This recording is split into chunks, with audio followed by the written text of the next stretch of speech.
and onward, forward and onward with our textual examination. So let's start this part by examining the cow figure on the left then, shall we? Let's start with the acute head of the cow, which is represented by the very first letter in our above chart. And few epigraphers are opposed to that bovine profiling. Few will dispute that pointed head, commonly known as the letter A, commonly known as an aleph. And even if the head facing, even there, the head facing direction is bang on for our banger of a translation. Bang on if we were following the sinistergrade direction. If we were following the conventional reading direction of right to left. Yes, welcome to the typical writing of that time, where faces face the right and butts face the left. No ifs, ands, buts about it. A reading direction indicated with the animal or human figure typically facing the beginning of the line. So, based on this cow, as with contemporary Hebrew, the beginning of the line would be with the other figure here. Would start with the figure to the immediate right. Would start on the right. The guy with the rounded head. Would start on the right with that definitely human head. The head whose face direction is not near as clear. So, to that buttressed end, that cow, aleph figure is clearly rendered secondary now. And not only that, but we really don't care all that much about the letter A here, or even what sound the letter A makes. That is totally irrelevant to our interpretation. It is simply showing cow. Sorry, Dr. Petra, but we are not playing those consonantal games with this profound petroglyph. Not playing those Rudolph the Red-Nosed games here with his not-so-shiny nose. No, this is not acrophonic script that we are sounding out. This is something else entirely. Let your else play it somewhere else, okay? This is merely a pictograph. Now, based on those obverse horizontal lines through their respective abdomens, this pictograph is all about contrasting that aleph figure with what appears to be a very human figure, with what appears to be a mosaic figure, a figure that seems to indicate a man with a certain imperative. An imperative being indicated by what may be perceived as pillars in his hands. No, I'm not making this up, folks.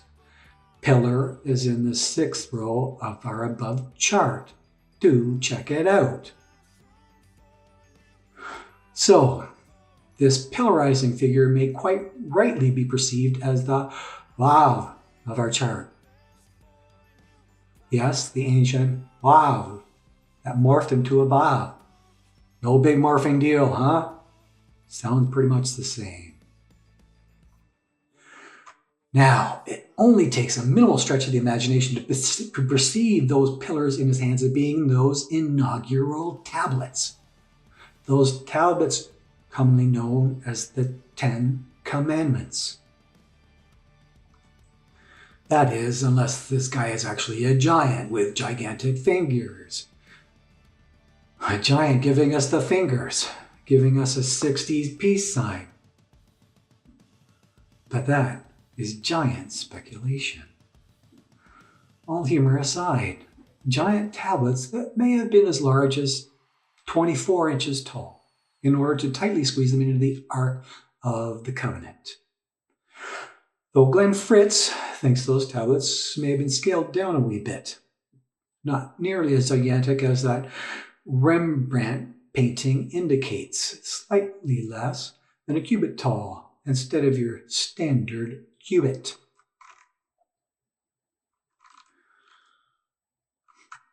Presumably more like 16 inches tall by 8 inches wide and an inch and a half thick. Legal-sized tablets written on by the finger of God.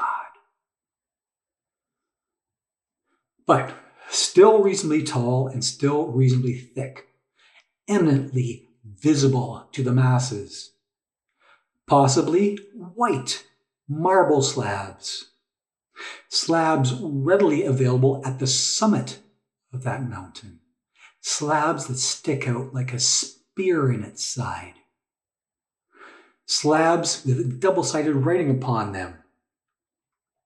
An economic writing of this divine theonomy. Double-sided writing in order to get those slabs down to an ergonomic 36 pounds. 16 kilos. Making them a whole lot more manageable over that incredibly dangerous terrain, which is to say, do not trek this mountain alone, let alone with a carry-on, and don't come running to me if you happen to break a leg. But even at that lesser weight, still an awfully brutal carry-on down that rugged mountain. Almost like carrying a rugged cross, if you're into that sort of thing. A carry-on that international airlines will definitely not allow. You're going to have to check that baggage at the terminal, kind of like the Pilgrim's Progress, and hope that it doesn't get lost. Please note now that those pillars of our pictograph appear to have a bit of artistic stippling to their left, as well as their immediate right. Now, as I've shown elsewhere, and as you can see in Superman comics, artistic marks indicating some motion occurring. Motion, as indicated, it's engraving below. Another engraving not far away in space or time. And there, you may take note of the said stippling above the head of that rearing calf. Yeah, the second figure from the top left. Noting that this calf is hightailing it out of there. Yes, there it appears as if our operative calf, not the eyes, ears, front leg stance, is ecstatically jumping for joy. Yeah. Either that or showing some distress at being hunted by that bow and arrow guy. With something spewing from that calf's mouth there.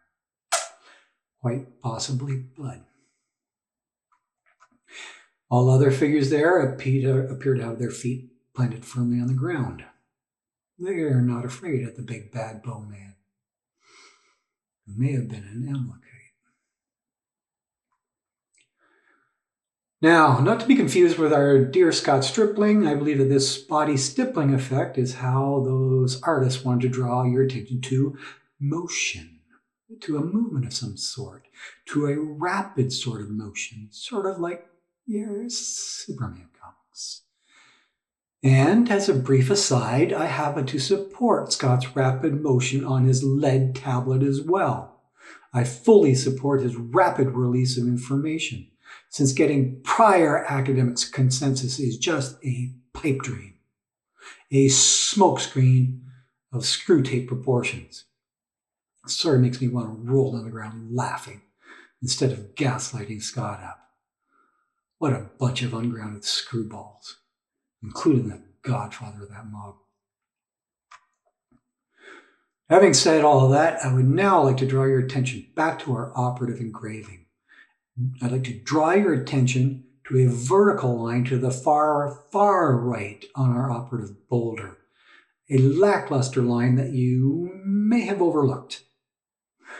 Now, this faded line is to the far right of that sentence, the far, far right of our narrative. So this is where you would actually start your reading proper. A line that may be slightly worn by frequent touch, worn like the vav of our previous translation, worn out like that black stone of Kaaba fame, worn out by the kisses of millions of Muslims. But this is far too difficult to kiss. It's hard enough to inscribe. And no, that above streak is not a runny bird dropping either, as we will see in an upcoming article.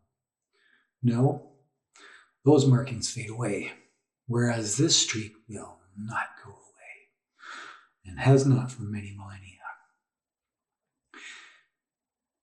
And this very distinct line, seemingly way out in the margin, is not to be marginalized in the least. Yes, we almost did. Especially since that line turns out to be the very object of our grammatical sentence.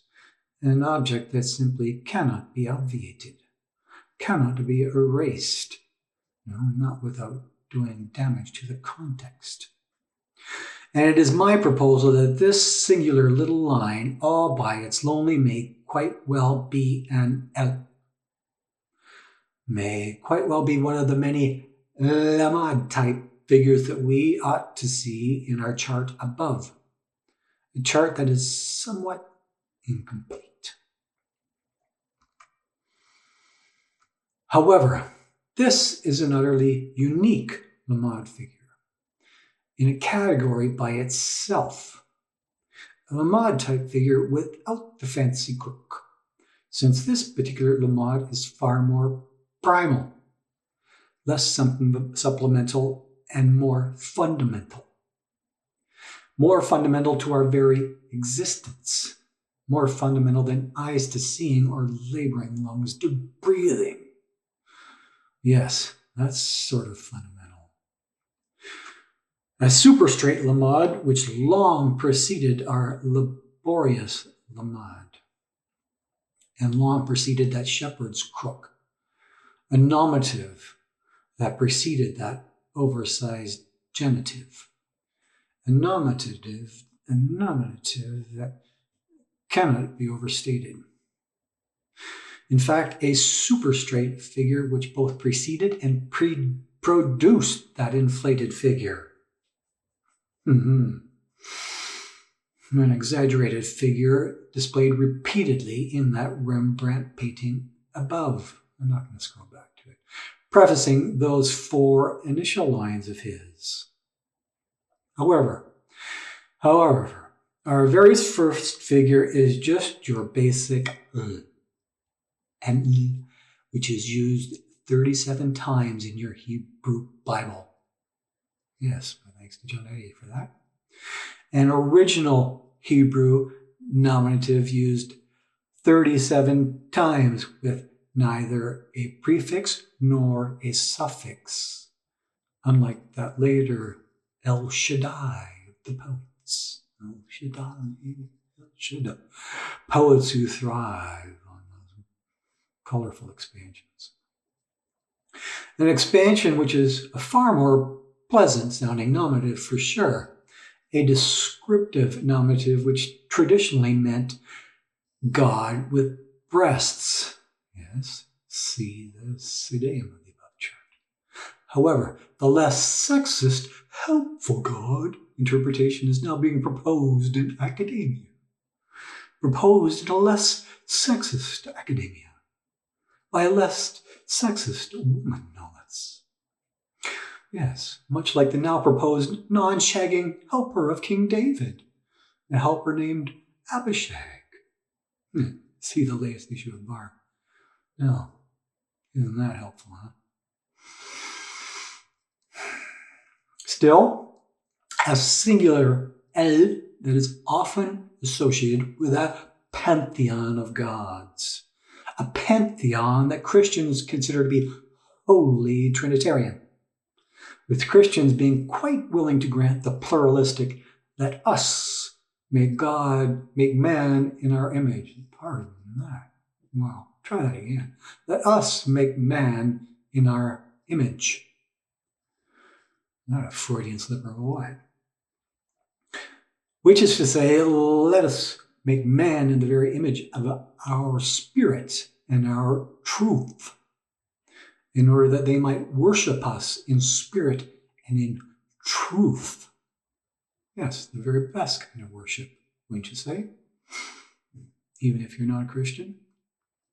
However, this is clearly just a singular line, devoid of even an E or B prefix, a latter prefix which would turn it into the pagan name of Baal, turn it into the intentionally misspelled name of an adversary, and an adversary who is a not so helpful God, or a God who doesn't have breasts at any rate. What a shame, huh? A not so helpful God who is more inclined to be aloof, lecherous, and given to drunkenness, according to Dr. Austin Sorrells. A God who is the spitting image of Zeus in the latest Thor movie, spitting out a less than good boozy image, kissing the girls and making them cry. That being said, you may call our good God an ill, if you prefer the more Mesopotamian description of God, which is to say, call him the Mesopotamian description of a Holy Spirit, wind, or ghost type of Lord. Just as long as you don't double down on the part. So, no, that would be a gross misrepresentation, since he is certainly not ill and has no ill intent. Not only that, but he is far more than just your basic storm deity. Instead, he is the only deity there is, in total control of storms as well as our well-being, as you can read in Isaiah 45. Having said all of that, you might rightfully call this singular figure the much later Arabic al, as in Allah, since that language has no formal E to work with. So that substitution would be reasonably utilitarian. Well, is simply overkill. Either way, that singular vertical line denotes something of a transcendent nature in many different languages, with the vowel preceding the part being more or less irrelevant and not necessarily irreverent. So basically what we have in the short preposition of our inscription is a pretty lofty sense of an I or a me, a first-person nominative, a first-person referent. That is, if this is the lofty one himself speaking, and I just so happen to think it is. So I happen to lean more strongly towards a certain me in this particular transliteration, this translation of mysterious literature and ligature. I happen to lean that way since me has more of a possessive sense, as in mine glory I will not give to another. Since that possessive me carries more weight, carries more possessive force than a mere I, as in I will not give my glory to another. More force, despite being somewhat forced. Now, just as a side note, this front-loaded side stroke is not just a scurrilous engraving, not just a spurious stroke in order to get things started on this intimidating page, as if this author didn't know what to say. Nor is this just a practice stroke to test the engraving tool or test the engraving medium, to learn how to massage the medium. No, our author knew his tool. Now, there's a fair amount of difficulty in engraving rock. I tried. Difficulty like smashing your hand or getting sandstone in your eye.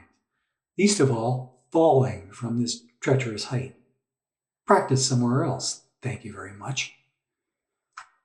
But, continuing on with our translation, this is a singular stroke that appears to occupy the heavens, a stroke way up in space, relative to that mosaic figure, or up by a good few inches at least. An elevated stroke signifying that this imperative of Moses was coming from up above, that this was an imperative from the heavens, so to speak. An imperative in the order of a transcendent being, either saying, thou shalt or thou shalt not.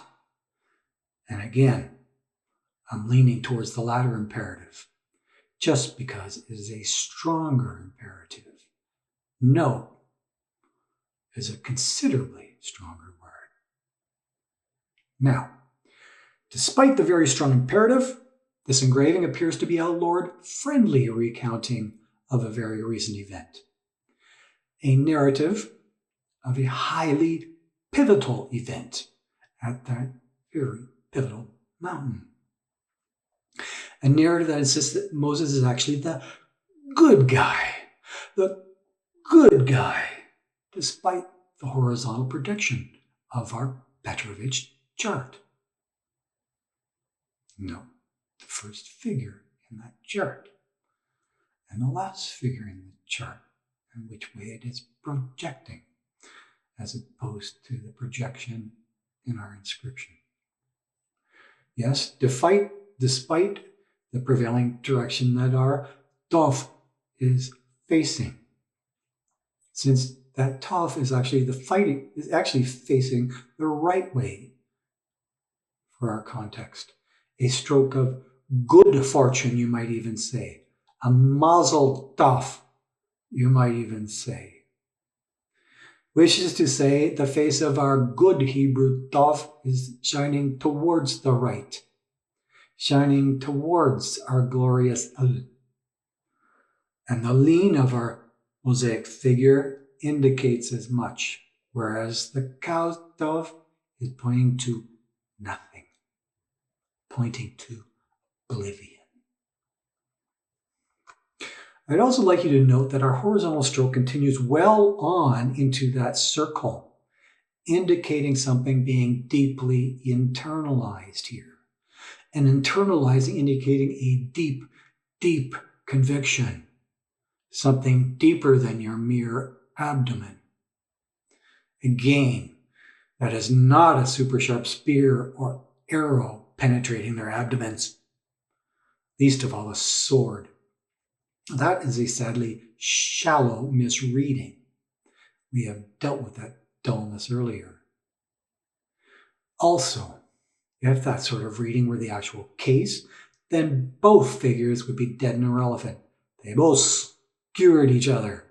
And that is screwy too. And what is a cow doing with a spear anyway? And how exactly would it behoove that cow? Would that cow eat human burgers? As we would eat cow burgers? But seriously, folks. Historically speaking, this penetrating stroke generally refers to the internals of the heart in your standard Ugaritic literature. As in, I heart you. You get the picture, right? Or page one picture? Not too confusing, huh? The concept that we demonstrated in an earlier article, demonstrated with an Arabic pictograph that showed a heart with an arrow piercing it, that showed a girl in love with a warrior, enticing him to fight for the right, to party with her. Yes, likely written by that busty girl in a passionate moment. While at other times that horizontal stroke may refer to the internals of the liver, perhaps indicating an I hate your guts emotion. Yeah, they didn't have emoticons back then. Yeah, see the fine article by Andrew Burlingame for this ancient emotive distinction, for that well-attested ancient Near East distinction. A heart-tugging distinction made in the days of Abraham, and likely long before. An ideogram that transcends language barriers, and that remains today. an Ugaritic distinction from up in the land of Haran, a distinction that Abraham then brought to Canaan, or as Collis likes to call it, Canaan, along with his Mesopotamian wife.